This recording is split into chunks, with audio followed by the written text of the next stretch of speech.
Tom Irrera, live from the Laugh Factory. Alonzo, how are you, my brother? Alonzo Bodden.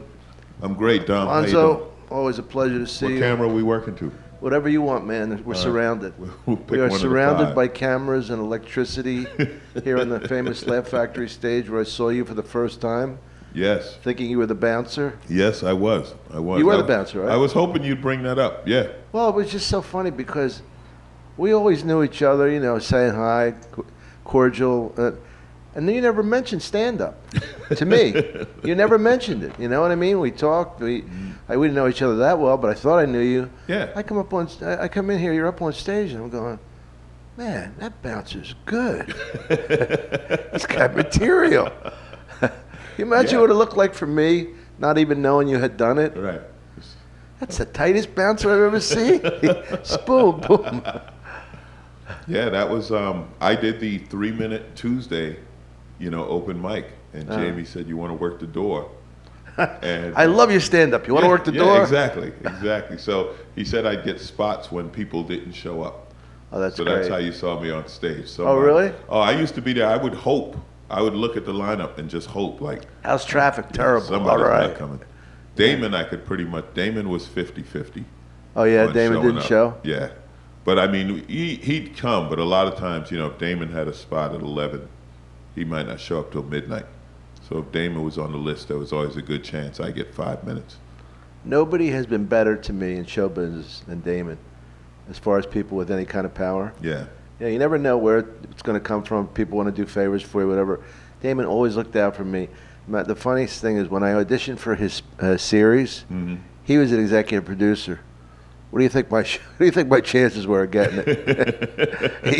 he's the guy that makes the decision. Yeah. You were just talking about the inbreeding with your managers and agents, like your managers own comedy clubs. Right. So that's kind of like the same thing. Yeah. You know you're going to get work, but then they're going to argue with each other or amongst themselves how much they're going to pay you. Yeah, it's the weirdest. I don't know if they do that in other businesses. I'm sure they do. I'm sure. Well, it's imagine kind of that, like it's like a monopoly. Yeah, it's like you work at the car dealership and they're like, wait, we're gonna have to run your credit. Right. Wait a second, I work here. How did I get the gig? We're not sure. Where do you work? You got any pay stubs? Yeah, that's kind of weird. So I never know where you started.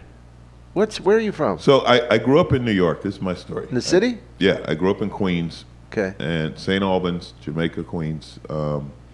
I grew up in the neighborhood of a lot of rappers. LL Cool J's from my neighborhood, Run DMC, not far from me. Anyway, so I went to Aviation High School.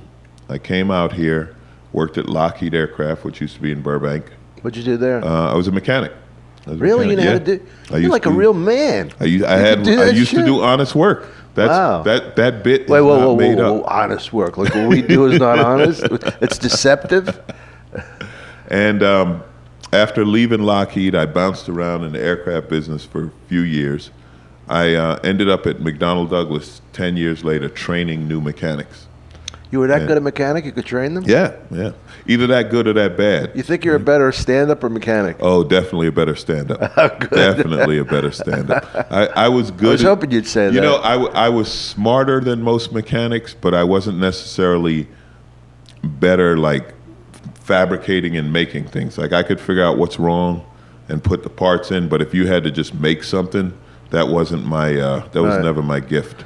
But I noticed about you, and I don't know what your background is as far as education goes, but you don't have any accent. You don't have any discernible accent. No, but you said you're from Queens. Doesn't have, like in New York, Queens doesn't really have an accent. Well, Manhattan, I know. Accents are Manhattan, the Bronx, and Brooklyn. You hear a Manhattan accent? Lower Manhattan. Oh, Lower Manhattan. Stuff like that, yeah. Lower Manhattan, you'll get it. But Queens is, I guess middle of the road. The only time the New Yorker comes out is if I get really angry. Then I go New York on them. What would be a New York word? I don't think it's so much the word as the attitude. Yeah. Isn't it funny how the attitude can mean so much, behind the words, whatever words we say, the Michael Richards thing, anything. Yeah. But it's like one time I was doing sound for Finian's Rainbow when I first got into drama, and I'm a kid from Philly. Not that I'm so tough, but the neighborhood was tough, and there was a point where you just hit. Like some guys don't understand. They can scream at you. They just keep screaming forever. And this lady said to me, she was bugging me about the sound. And she got to the point, and I just remember going to her, "Listen, lady, like, you know what I mean? Now, you're lucky you're a fat little fucking bull dyke, because I would take you out right now." You know what I mean? And she said, and I didn't say any words. I didn't say fuck or anything. Right. I just said, "Listen, lady," and she knew that was She time. knew that was the line. Yeah, that was it. So I was teaching mechanics and making them laugh because you're up in front of the room, and that was when there's nothing funnier than mechanics. Yeah, that was when I found out I liked being in the front of the room. Right. And it was natural to me. So a girl I was dating at the time, she gave me this ad for a comedy class, and it was a guy named Len Ostrovich. I remember him. Yeah, he used to write Rich for Jenny's fan. Rich Jenny, right? And he owned a club called the Funny Firm or Funny Farm. Something like that, yeah. In Chicago. Yeah. And I did his class, and the graduation was 5 minutes, and I did the 5 minutes, and I loved it. It was one of those things like, literally, this is what I'm gonna do, and then I started, and I tell everyone I started in L.A. because I didn't know I wasn't supposed to. Right. Yeah, you didn't know you had to work your way up to it. Yeah. So that was good. You came in naive and right. didn't feel the pressure. Right. So I just started bouncing around doing open mics, and I got my first break here when Fraze saw me. When Fraze had Fraser Smith After Midnight. Oh, yeah. I was on the door, and he hired me to do the 5-minute warm-up for his really? radio show. Yeah. But he had a live audience? Yeah. Oh, I don't remember that. Yeah, we used to, I think it was Fridays at midnight. Yeah, he would record the show here every Friday at midnight. And I did his warm-up and wrote some stuff for him, and that was it. Those were my humble beginnings. Well, but did you study drama? Did you study speech? No, never. None of that. I purely a mechanical engineering type background. Like I said, I didn't have any... That's amazing. I didn't know... It was one of those things I didn't know I could do it until I did it. Like, I had a sense of humor, but I never thought of taking it on stage. I'd only been to, I think, 2 comedy shows before I did comedy. Of course, one of them was Robin Harris, so I made the mistake of walking in late. Oh, yeah? Yeah. I liked Robin. Robin was funny. Did you like him? Great. Oh, yeah. Yeah, I thought he was great. I saw him at the store, and then we became buddies, hanging out, and he was terrific. That's funny, because you know what's interesting about your comedy is like you always, I mean, I never see you, you always hit the mark, but off stage, you're so mellow. I mean, you're even mellow on stage, but you're really mellow off stage. If anybody's going to pick a comedian, they would always go Elon Gold. Yeah. He's a comedian. He walks around. You know what I mean? Like, you would never think you're a comedian. I remember you got on me for sitting down on stage, for not being able to stand up for 20 minutes. Right. we come to work. You know what cracks me up about our job? We're working 15 to 20 minutes. Sometimes we're late for a 10:30 spot, and then we sit down. Mark Maron's sitting down there, And then the other day, we're doing this interview thing. I want you to come on. We have this show called Breaking Balls with Don Irrera. And, it's more open with the crowd. And we do an interview thing. So I want you to come in. Absolutely. We'll give it, when you're available. I know you're on the road a lot, right? Yeah. Still banging the road. Well, me too. I love it. It cracks me up. People who have shit jobs go, it's got to be tough out there, huh? Ooh, I'd never want to do that. First of all, stop right there. You never could do that. You have no act. Get back to work. Like they have an option. Yeah, I think 2 years ago was the first time, because I remember always hearing comics say they're getting tired of the road, and, they become writers. Get tired of making money. Yeah. 2 years ago, it was the first time that I was just literally tired. Like, I was like, oh, man, I can't do another airport. Yeah. And I think that's what's happened. It's like travel has become such a hassle that it literally beats you up. Like, the airlines are literally like, listen, you have no choice. So service is out of the window. And if you get mad, like, TSA has the greatest job in the world. It's like, yeah, we're going to fuck with you. And if you get angry, we can have you arrested. Right. Yeah. Yeah. You're right. I mean, we should do that with hecklers. Excuse me. Not only are you going to be escorted out, you're going to be arrested. You're going to be put on a do not heckle list. You'll be checked whenever you enter a comedy club. Well, that's what's good about this show. They're allowed to heckle. Yeah. Well, it's a draw. Yeah. I feel it. You'd be surprised when you tell them they're allowed to heckle. They're more reticent on heckling because now they're not in the dark. Now they're out there like a performer. Yeah. You know. People are watching them. Yeah. And yeah, I mean, we had a couple drunks in the other night, but it was pretty. Bill Burr was on stage, and he was just fucking with these people, and it's so funny how, you know, we always pick up the same stuff, whether it's a hat or something, some look. What's this couple doing together? And when you watch the show, when I host a show, you realize we're not stealing from each other. We didn't even see the other guy do it. It's just what we think. Yeah, it's people always ask, like, you know, they're always like, don't pick on me. I'm sitting in the front row. What'd you sit in the front row for? Yeah, but it's never who they think. It's like you said, there's always something that somebody does. It might be something they wear or just something about the look. Yeah. But yeah, there's somebody you pick on. And yeah, we do we pick up on the same things, I'm sure. You write a lot? Not as much as I used to. Now, I think I write more notes and work from notes versus formally writing out the whole joke. I had a tough time writing. You know, it was funny, that Bermuda thing. Yeah. Well, Alonzo you have a good following in Bermuda. Yeah. Right. Yeah. And he had to cancel, so I took his place. So I told the crowd that Alonzo really doesn't care about them, but I do. Like a good friend that I am. And I mean, they knew I was kidding, but it was pretty funny. And then you went back the next year, right? I went back the next year. I'm going in 2 weeks.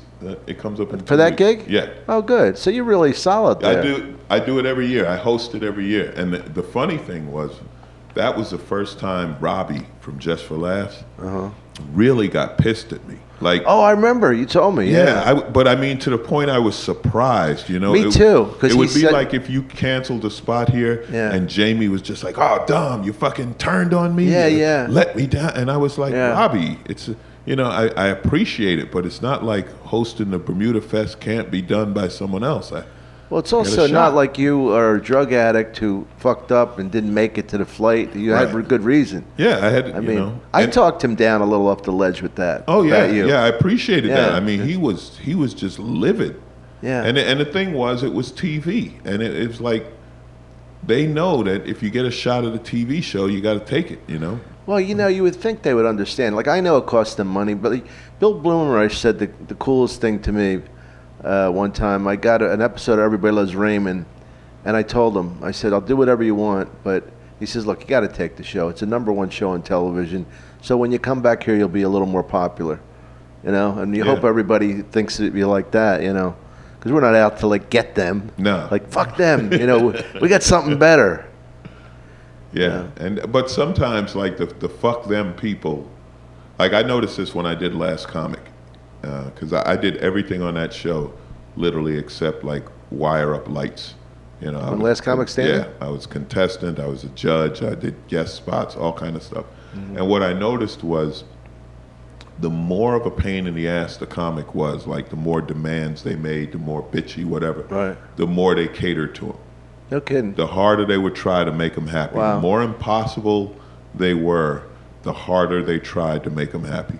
But being that guy, like you talk about me being laid back, like it takes a lot of work to be that guy, to complain about everything, to walk around with the attitude, you know, don't you know who I am? Oh, yeah. No, I can't eat those carrots. The world's against you and all that bullshit. Yeah, I know. Yeah, it takes a lot. You got to be on that all the time. Yeah, you know? Yeah, it's not worth it. Nah. No, I couldn't see you. I never even seen you scream at anybody. It's rare. It's rare I get angry, especially like vocally angry, like, you know. I guess I internalize it, and then one day it'll happen, and you'll be telling everybody, he was such a nice guy, we didn't see it coming. Yeah, I know. Remember the night you picked Jamie up after Tosh had picked him? Tosh picked him up, then you picked him up. Did I ever tell you how much you fucked up our night of Tosh and I about the Lakers? Did I tell you that story? No. Okay. So, you know, you weren't talking about sports at all. We're watching your set from upstairs, and Daniel it was my house. I had recorded the Laker game, but we didn't know who won, right? You fucking didn't even do a bit. Here's what you did. And we're just about to leave. We're watching the end of your set, and you're standing up here. You didn't do anything about any comedy about sports, anything. And you go, well, the Lakers won tonight.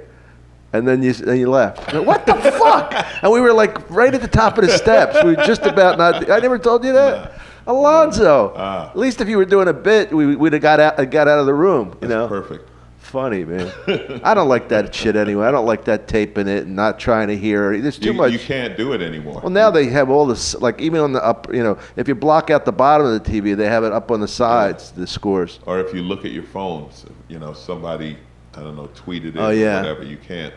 I'm not telling you who won, but I think you're going to be happy. Yeah. Well, you're telling me who won. What do you follow? All sports, but I'm a Clipper fan. I'm loving great? Life right now. I love that. You know what it is? I'm so used to something happening.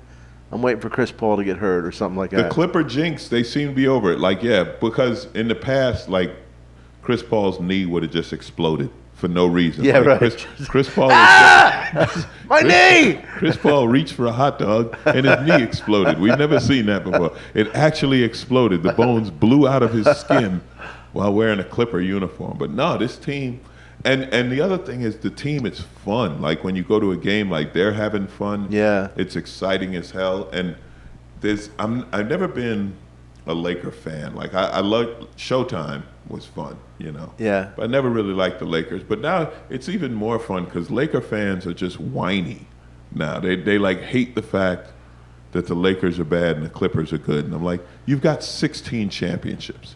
Let the Clippers have their fun. They don't think like that. I like both teams, actually. I'm one of those guys that I like to root for.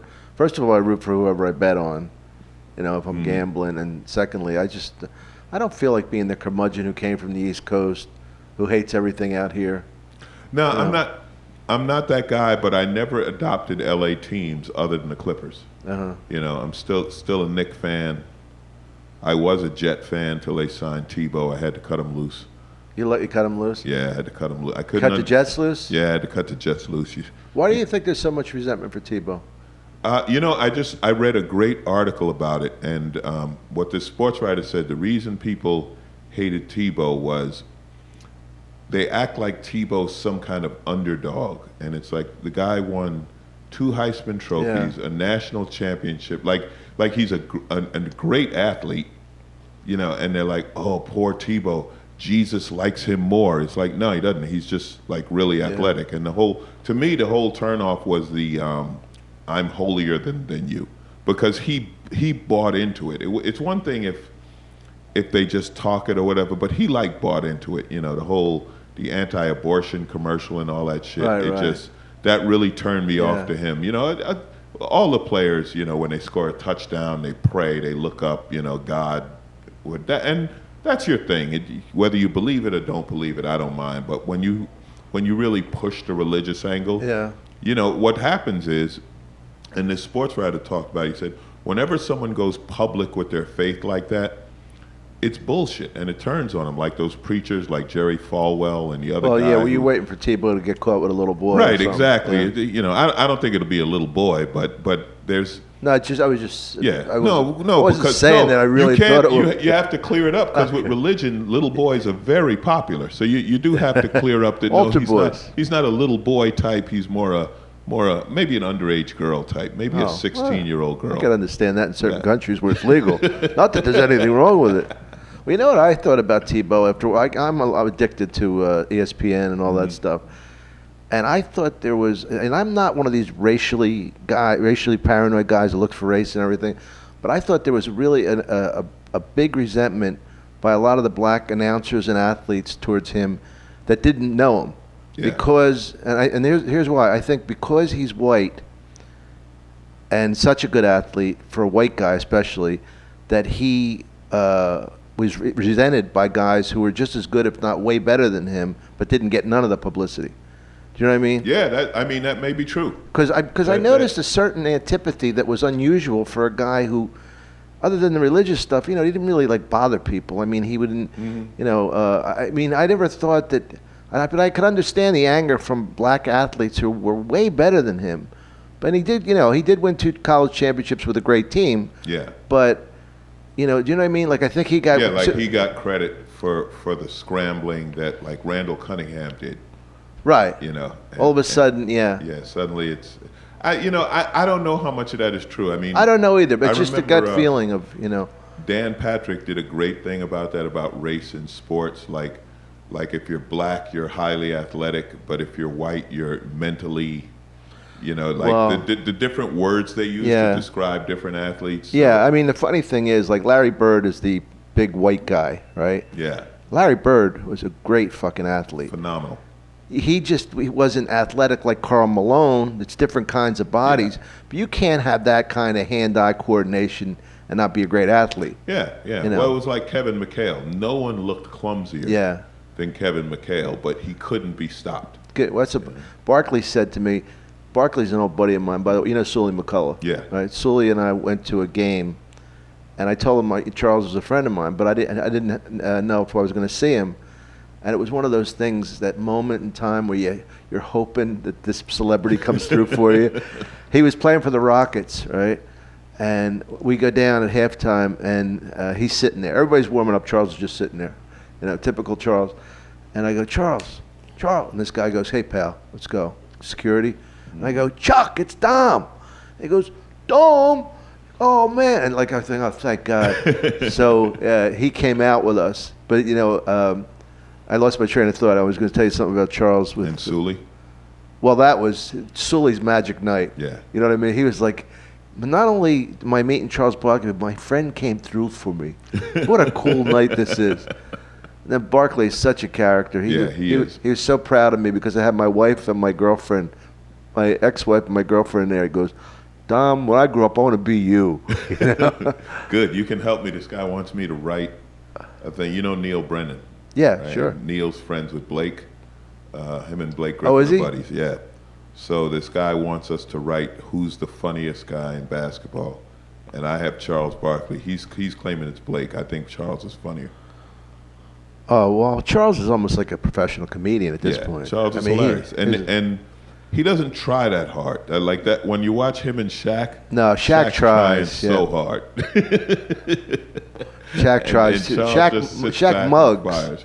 Yeah, he's not a natural. I'm sure he's fun to hang out with, but not like Charles. Charles is a riot.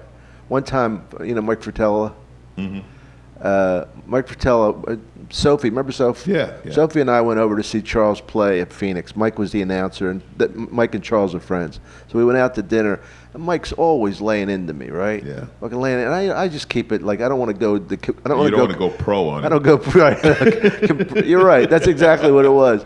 And then there was one point where I just stopped and I just fucking laid into him for like 2 minutes, and Fratello was speechless, and Charles goes. I told you not to fuck with Dome. It was a great moment. I have one great Barkley story. This is, remember that show 30 something? Yeah. Yeah. So they have this dream sequence where I think those guys. The show was in Philly, right? And so their dream was to be on the 76ers, playing against the Boston Celtics. So a friend of mine works on the show, and he knows I play ball a lot, and he calls me up. You still play a lot? Nah, knee's gone now. But he calls me up, and he says, hey, man, can you get 5 guys down here? We need somebody to play the Celtics, and the central casting people can't play ball. So we're like, hell yeah, play at the Forum. And Barkley, Cheeks, and Jaminski were playing with Philly, with the 2 actors as the Sixers. So we go down there, and again, it's like that dream thing you're talking about. We're at the Forum, playing ball with Sixers, shooting around, this and that. And Barkley's being Barkley. And he says to me, he's like, how much they paying you guys? And I said, $300. He's like, damn, just to play ball for a day? And I said, don't you get like $2 million a year? Right, and he looked at me like, oh yeah, like he'd completely forgot. Right, yeah. Wait a second, pal. Well, I met him. I did a roast for him in Philly, and we became instant friends. This is when he was with the Sixers. So Charles is one of those guys, when he says something, he really means it. Yeah. And he met my mother at the show, and he came to see me. And we did the roast. We kept in touch, and it was fun. He roasted him. He was such a character in Philly. Anyway, My mother likes Kenny Rogers. Just by coincidence, Charles is good friends with Kenny Rogers. They gamble together, they golf together, and he's playing in Philly the next night. So we were at my show one night. The next night, I'm in this big Mercedes, Charles and I in the front. My mother, Maureen, Charles's statuesque wife, 5'11", and my mother, who is like 4'10", her head's barely, and the four of us are going to see Kenny Rogers. Like I would ever go fucking see Kenny Rogers, right? No offense, Kenny. You're great in The Gambler. But it was just such a funny image. Then Charles gets out of the car, and he's so, like, caring. You know, he's got my mother, like, he's got her protected because he knows kids are going to storm him. And he's like Mandingo and this little Italian lady, you know, big fucking guy. But then he said to me, and this was really when people come through, he goes, listen, we're doing an all-star game. It's going to be great. You want to come? And I think I brought Sully to that, too, because, you know, he's a big fan like I am. And it was Michael Jordan and Magic picking sides, right? And Sean Kemp was 19 at the time. So you know how long ago it was. He had 49 points in an all-star game. And the funniest thing was at halftime, they traded Barkley. Whoever it was, they traded him, right? You get traded in an all-star game. That's funny. But he told me, that's the point I was trying to, he told me McHale was unstoppable. Yeah. He said, there's nothing I can do. He's like, his arms are up like 10 feet, 11 feet, whatever, 6'10", 6'11", ridiculous. He said he's unstoppable. Yeah, I think at that level, the black-white thing, like fans or announcers or somebody might have it, but the players don't. Although it was funny in that Bird versus Magic thing, you know, that HBO did it. And Bird said and whenever the other team put a white guy on him, he was insulted. He said he would always score more just because he was insulted if they put a white guy on him. Well, there is a difference. I mean, we know that it's just not hard. It's not just hard work. Yeah. There's a difference. I mean, there's a difference. And Barkley was saying it one night. He goes, what are you kidding? He goes, look at me. Look at Scotty Brooks. He goes, I got 32-inch thighs. Yeah. You know, but this kid can barely touch the net. I'm not saying poor white people. I mean, what shows white people can play a little is the fact that Europeans make the league. Yeah. But not hardly any white guys from college basketball here make it. Hardly any. I couldn't name 5 of them. The shooters make it. Yeah, Reddick. Like Reddick and Jimmer. Yeah. And you become that designated three-point shooter. Right. And which is athletic, but it's not athletic in the same way. I mean, Chris Paul is such a freak because he doesn't even look like an athlete. No. You know. But you know how quick he must be? Oh. I mean, he slices through people because they see him. Yeah. Well, And you know what? then You know what he does too? That backup thing. Mm-hmm. Bird used to do that, where he'd run the guy and back him up and shoot. Yeah. And Chris Paul, electrifying, does it, and he'll, you know, did you see today's highlights? So I shouldn't even talk about today's highlights when it's good. When he was just setting up Blake for fucking easy shots. I mean, it's amazing. Yeah, well, and you know what they've been calling him on Sports Center? I forget which one. They call him Curly Neal. Why? Because of the dribbling. Remember how Curly used to deal with the Globetrotter? Yeah. He can really handle. I mean, Chris Paul can just run through anything. He can run through things dribbling a basketball that most people couldn't run through just running. Yeah. You know? And then the thing with Blake is so explosive that every time he gets the ball, like, you don't know what's going to happen. Like, you're expecting him to just go up and dunk. The only thing I worry about him, and I know it never really happened to Julius Erving, but guys that jump that high almost jump too high, especially like guys like Dwayne Wade who are bad landers. Yeah. But for as coordinated as he is, he lands really hard. He doesn't, you know, like, that's what you worried about Rose from Chicago. I think Rose might be fragile. Yeah, he could be. I think he's one of those players, like, just fragile. Like, he's too much for his body, you know. Yeah. But Blake's a big guy, so I think he'll be able to take it. And you know who can still jump, and he's got to be getting up there, is Vince Carter. Like, he doesn't do it as much as he used to, but now and then he's still, and he was a guy, like, that was his talent. Like, I'm just going to out-jump you. I never thought much of him as a player. No, but he was very dunker, talented. He could. Yeah, it's got to suck. Imagine being like Tracy McGrady, being like one of the #1 guys in the league, and then poof, you're gone. Imagine that as a comedian. Imagine if we, Yeah, you're like, just not funny anymore. yeah, like Bobby Collins or somebody like that. And then you like you don't. When do you know it's over? You know what I mean? Oh, Like that's the yeah, that to me that would be the hardest part, to be on stage and not be funny. Because some people, some people don't take their generation with them. yeah, Yeah. some people I think don't know it. They truly, I don't know if they fool themselves or if they Yeah. just don't listen, but they just and it's like it's hard to watch. Yeah, I hosted the '80s part of the Comedy Stores 4 decades, and the '70s. I'm not going to name the guys, but it was so unfunny that I actually came out and said, "Hey, everybody, you guys ready for the comedy portion of the show?" I mean, they were lost in time. It's so funny you mention that, because I just worked with a guy named Mal Hall, young guy, he's like 27, 28, and he said that there was some comic on stage, and he said, yeah, that's one of those comics that their punchline is, Am I right? Hello. Yeah, I did. Now, do you find, well, you've always been, like, for my whole career, you've always been around. I got to say, back in those days when I was a bouncer, when I was starting out, I probably learned more watching you and George Wallace, not asking you stuff, but just watching you do this and seeing, you were my masters of comedy. Oh, that's up. cool. Thanks. It really is true. I can't say for myself, but I could say for Wallace that he is overpoweringly charismatic. Yeah. And he shows you that some of his jokes, like, you got really good jokes. I mean, I'm not saying that to stroke you, but you got, like, really crafty. Thank you. And and I love your work. And I love the way you deliver it. George really sells it. He has to sell it more, Yeah. because some of his material is not comparable to his charisma. And Right. I don't mean to insult him that way. I'm just trying to say that he's so fucking charismatic. He can get away with a lot. Don't you think? Yeah. Oh, yeah, definitely. People are stupid. Stupid people.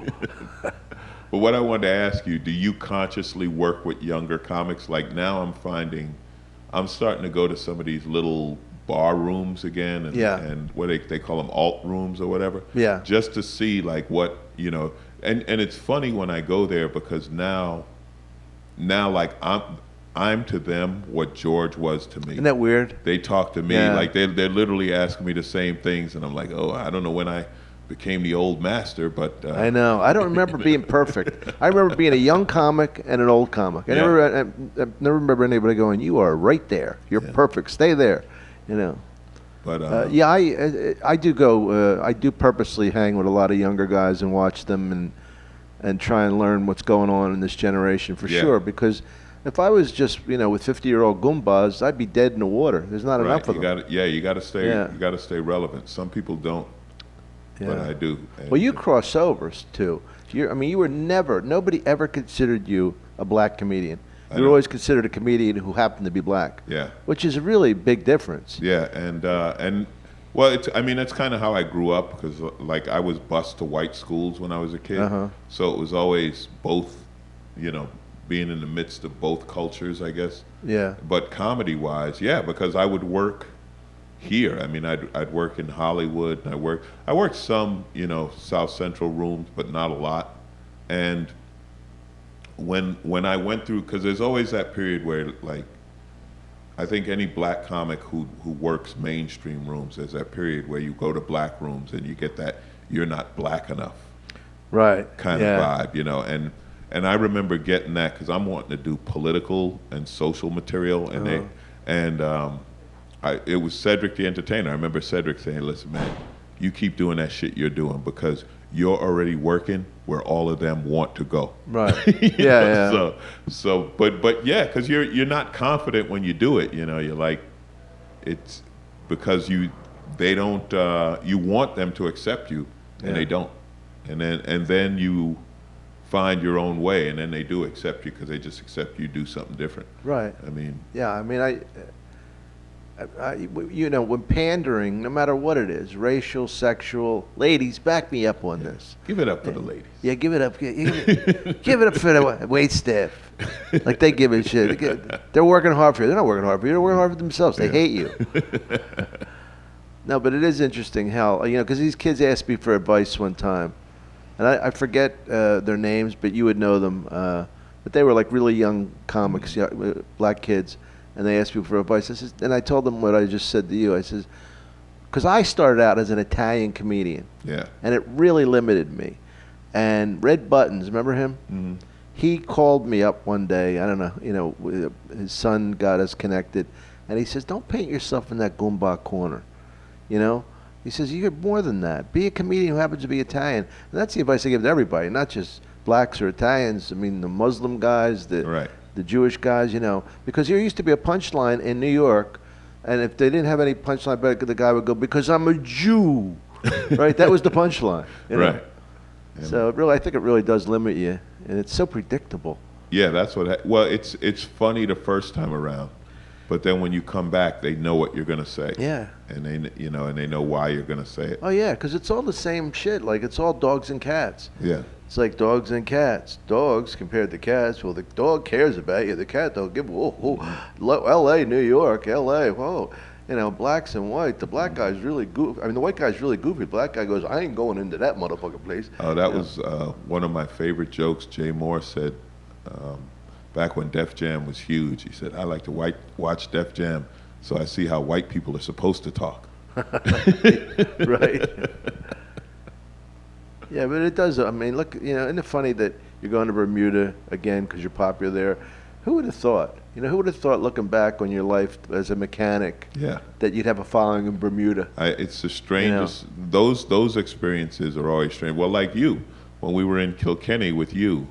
Yeah. Because I remember Lou told me, for those watching, that's Louis Black. He told me, he said, "Listen, you really have no idea how big a star Dom is here. But being a friend of Dom, you got nothing to worry about." Well, it's and funny. When we'd go to the restaurants, and the restaurant would be closed, and it's closed for you people. Dom Irrera, come on in. Oh, yeah. I've had a lot of perks there. It's funny because I said there was Second City people were there one night. Dan Castellaneta, from Homer Simpson, and a bunch of them really good improv actors, great. And they had closed. I said, "Can we still get a drink?" She goes, "We're closed." I said, "Oh, okay, thanks." She goes, "Well, what do you want?" I said, "I thought you were closed." She goes, "Well, not for you." And it's like, but one time Lou said something really funny. We were guys on a skateboard. He's going down the street with a pizza in his hand, and he goes, "Dom Irrera, for fuck's sake!" And he goes flying up in the air. The pizza falls down. He takes a bite out of it, and he goes, he says, "You want a bite?" I go, "No, I'm good." And Lou goes, "He didn't even know who he is," and he fucking recognized you. For fuck's sake! But that is funny, isn't it? I mean, who would think some fucking little greaseball comedian from Philly would be popular in Ireland? This business is strange like that. It's cool though. It's cool. I like that. I like that part of it. I think my favorite part of it is the creative part. Yeah. But I tell young comics when they ask me like, what do I learn? I tell them, marketing. That was the part I never learned. Like I was never a big, hand out cards after. Well, that's why you have agents. Let them do that. Yeah, but now, it's those guys who did that. Like in the business now, it just seems they expect you to show up with 100,000 fans. Yeah, with all these podcasts and all that stuff. Mm-hmm. Yeah. I mean, Dane. First of all, Dane performed at arenas. Yeah. No, you just can't do that. You got to be good. You got to have a lot going for you. But he did. He was a pioneer in marketing himself. He created all of that, and it was funny because he was doing it when we were at Dublin's. When we were there every week, and I said, you could have given me a tip. No, you could have handed out just a little advice. You could have mentioned the internet to me. I don't know, something. I had no idea. You know what I did recently? I just thought to myself, I'm going to sink or swim. I'm going to swim with this. I'm going to, like Joe Rogan's podcast has helped me so much. Yeah. And all those things, all those little things, the big things now. But I get more people from Rogan's podcast than I do from doing like a network talk show. Yeah, I'm like that with Corolla. I get a lot of people from Corolla's podcast. And now, I'm getting a lot of people from NPR. I do a show called Wait, Don't Tell Me. It's like news game show they do. Oh, really? And yeah, and I do it probably about You're a guest on it? about half dozen times a year. And more people are coming out. Yeah, and they're like, yeah, I like you on Wait. Like Paula Poundstone's huge on that show. You know, they asked me. I think that's a show they asked me to do. I was too fucking lazy. Is it in Pasadena? No, Pasadena is Comedy Congress. That's another one. Oh. You'd be fun on that one. I do that one with Ben Glebe and different. Yeah, I just comics didn't want do to it. drive all the way out to Pasadena. Yeah, that one they show clips of politicians saying Oh, really? stupid things, and you just riff on the clip. But Wait is like, it's like a game show. They have it set up, but it's really good. And it was one of those shows that I had never heard of until they asked me to do it, and then you find out like, oh, it's NPR's. I think it's their number 2 show. It's like, Oh, wow. yeah, I don't know, 3 to 4 million people a week either listen to it or download it. Does that help you with your draw? Podcast. Yeah, it does. It does. What's your best markets? Washington D.C. is phenomenal market for me. Tempe was, the Tempe Improv. Yeah. I used to do great at that. Well, don't you go back there with the other room? I haven't gone to the other room in Phoenix, but I'm going back. But they to represent Tempe. you. It's a weird thing. You know what happened with that? Like Howard was one of the first guys to put me up at improvs, and they used to book separate. Howard, the little Howard? The partner, one of the owners. Oh. I don't think I know him. Oh, okay. Well, I thought you meant that little guy Howard, the MC. No. Howard was one of the owners, and he was a friend of my first manager. And anyway, he used to put me up, so I was always loyal to them. And then when they went through that riff and separation, I think they just considered me like, okay, you're one of his guys. Right. They made me a really bad offer to work the new club. I got a bad offer for you. Yeah, What so do you I think? was just like, nah, no thanks. And then they bought Tempe and they're reopening it, so I'm going back to Tempe. You know, it's funny. A bad offer, I'm sure, would make a lot of people listening, watching this show, sick to their stomachs. I didn't even want you to tell me what the bad offer was, because we're talking about show business compared to reality. Yeah. But you know what it is, and it's the same thing they do. I mean, I went through this. I literally went through this in the 80s when I was in aerospace, was when, it was under Reagan and unions were being busted and pay was going down and stuff. And it doesn't matter what you do when they're like, okay, we want you back next year, but we're going to pay you less. And then, and you're like, why? Like, what did I do wrong? Even some clubs where you do well, you hit a bonus, and then the next year they're like, yeah, well, and you're like, what more could I do? Well, you can price yourself out. That's what that's what can happen. I mean, it's that balance between drawing and what you're used to getting, and I think the clubs are not they're not out to screw us. They just, like, some guy says, hey, he hates me. I go, oh, I fucking hate you. He don't even care about you. He's just a businessman. You know what I mean? He's got to worry about his pipes and his license and.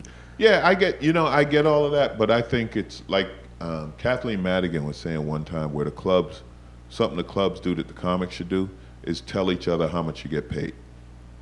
Because she was like, you could be sure that the Arlington club knows how much you got paid in Lexington and how much you got paid in San Jose or whatever. And she said, if we comics talked about it and you found out, like, okay, he made that much, and I don't think comics do. No. To the point so that you could, you have to have a realistic judge of yourself. You know what I mean? Like, you can't be unrealistic. Yeah, and say, I'm completely an individual market person. Yeah. I could fucking I could do a 2,000 seater in Atlantic City. I couldn't do that in Vegas. Mm-hmm. I wouldn't have. I don't have the draw. Where's your best draw besides DC? Besides DC, I'd say Tempe, Arizona. I do well in Dallas, and other than that, it's the same. I wish I could say I was a big draw in other places, but it doesn't. Yeah, but you survived the whole Star Search thing. Oh yeah, I did really well. Star Search, Last Comic Standing. Yeah, I did really well. Last Comic was great for me. It definitely raised my profile. Introduced me to America. I had no problem with that show. A lot of people had a lot of beef with it. I was like, we're cool. Well, see, the thing is, obviously you're a terrific comedian.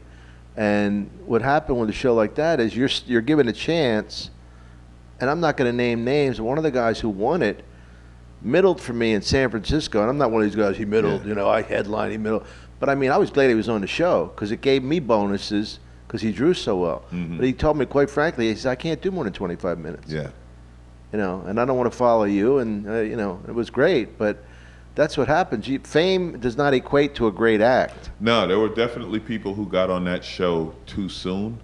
Yeah. But for me, it was like it was at the exact right time for me. Oh, good. I was absolutely ready for it. But yeah, some people, especially from the first season, some of them, I don't even know if they're still doing comedy. I know. They did one tour after the first season and they disappeared. And yeah, there were guys who couldn't. They couldn't. Not that they couldn't close. It's not even that they couldn't do the 45 or an hour you need to close. They literally had like the 8 minutes you saw on TV. Yeah, right. Was it? Wasn't even close. It was yeah. like if they had 20. It was like a one-hit wonder. Yeah, if they had. Yeah, and I say that like YouTube has done that to comedy. Yeah. YouTube has created the one-bit wonder. Right.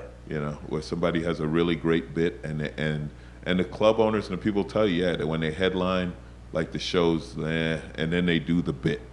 Like everyone's there to see them do that bit. Right. And then everyone goes home happy.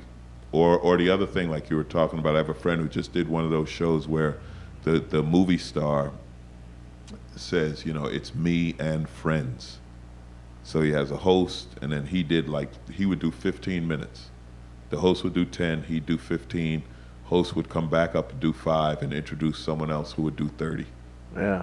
Because he couldn't do 45. Well, Russell Peters has to do that because he has so much popularity. Nobody could write that fast. No, anything You know what I mean? Russell. I think they're at his house as he writes stuff. They've already seen it and put it on YouTube. Yeah, I know. But I mean, Russell, in his defense, he's a great comedian, world famous, biggest draw in the world. But he does Russell Peters and Friends. Because the audience loves seeing him. They talk, he talks to them, he fucks around, makes them laugh. But nobody could come up with that much material compared to the draw he has. Yeah, that's a completely different. Yeah, well, thing. he's such an anomaly. Yeah, now that's the worldwide phenomenon. Yeah. Well, I'll tell you what, he tapped into Asia. Now, that's a good compliment. Yeah. There's an untapped resource. Have you seen the size of it? My God. Yeah, like Maz, right? Maz has the Muslim world. Yeah.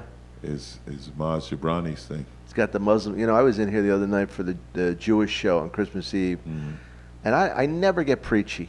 I never go preachy on it. But there were all these Saudi Arabian kids in the front, really having a good time. And I said, you guys got some bucks? And they go, yeah. I said, hold on to them. I said, the electric cars are being plugged in as we speak. And it was like mostly Jews, but it was Arabs and Hindus. A few Christians, but mostly not. And I said, isn't it a shame the world can't get along like this room? Yeah. Look at you guys. You're freaking all having a good laugh. You're laughing at the same stuff. It's the same. We're people. And and I never want to get sappy like that. But somebody came up to me. That was a great thing you said.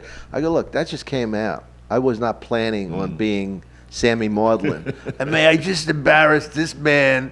And I meant it, but yeah, you see that. Well, Americans don't travel, right? We don't. Yeah, no, not like we do. Yeah, we don't see the world, and the Middle East, oddly enough, and you talk about shit you wouldn't expect. I love the Middle East. I go over there and do a lot of military stuff, and I've been all through like Kuwait and Bahrain, and isn't that great with the experiences that Yeah. you have over stand-up? But and I've been to Israel, and when you go there, it's not like Arabs and Jews are walking around hating each other all day, every day, waiting to kill each other. It's like the average guy, he's just going to work, trying to feed his family. He's like, I'd love to kill infidels, but I got 2 kids. Right. I got 2 kids. I'd love to end the Crusades right here. Well, I know. I mean, you think yeah, they're just people, and they they get stuck, and it's the same thing here in the States, right? Like when you go in the South, you get some places where you still have the deep, hardcore racism, but most of the South. Also, not just racism, prejudice against Northerners. Oh yeah, yeah. Hilarious. Well, prejudice against anyone who's Union. not from Right. who's not from their town. But and the South gets, most of the people like, hey, we're not like that. It's like, yeah, but you still you still accept it. That's why you still get tagged with it. Right. Because you still accept it. I remember doing a show in Lexington, and I did some bit about the Klan, and they were like, yeah, the Klan, they all hang out, and they named the town like they Wow. knew. And it was kind of like, yeah, and you guys don't understand that there's something wrong with you all knowing that the Klan Right. is right there. And you wouldn't have told me. Like, I could have drove right Right. through there. None of you were going to give me the warning, like, hey, don't go east. Right. I wouldn't stop there at that diner. I'd keep going. I'd I'd pack a sandwich. It's like the gun thing now. It's like this guy with the NRA who's saying that you should be armed The in good guys, schools. the good guys should have bigger guns. And And it's like, something, at this point, it's not even political. Like, you just sound like an asshole. Like, that's just an asshole right after a school shooting to say, hey, you should bring more guns to school. Like, what the hell is wrong with you, But internationally, that's the kind of thing that they're looking at the United States. And if you're in another country and you're watching the news right now, you think every American is walking around with an assault rifle, waiting to shoot each other. Like, that's the thing about media perception versus reality. Like, if you flew over, you'd be shocked to see no one's brandishing a gun. Yeah. Some guy heckled me in Manchester, England, and he said, "You Americans," and I said, well, "Wait a minute, you Americans?" I said, "I'm a comedian." I said, "This is when Bush was president, so there was a lot of more. Now that Obama's in, it's not as bad, but when Bush was in, it was really bad, especially towards the second term. When we elected him once, it was one thing. Twice, then they really started hating us." And I said, "I'm a comedian. Do you think Bush confers with 6 or 7 comedians before he makes a decision on foreign policy? I was just born there, like you were saying, just like a tailor was born in Iraq." Yeah. He's trying to get his kids through school. He's not, he's not every minute is in hate. Yeah. First, and by the way, if all Muslims hated us, we'd be dead. Yeah. There's so many of them. Yeah. We're seriously outnumbered. Yeah. In all directions, But Did you do the Israel gig? no, it's just a matter of scheduling. Avi always asks. Well, he always asks late. I book a few months ahead. I had to back out because my family was going nuts because of the war. And I was sorry that I backed out. I really was looking forward to it. Yeah. I had fun. I went there with the USO and I did some U.S. Embassy shows. It was back in the 90s. Oh, you've been there? But, fascinating. Man, you've been a lot.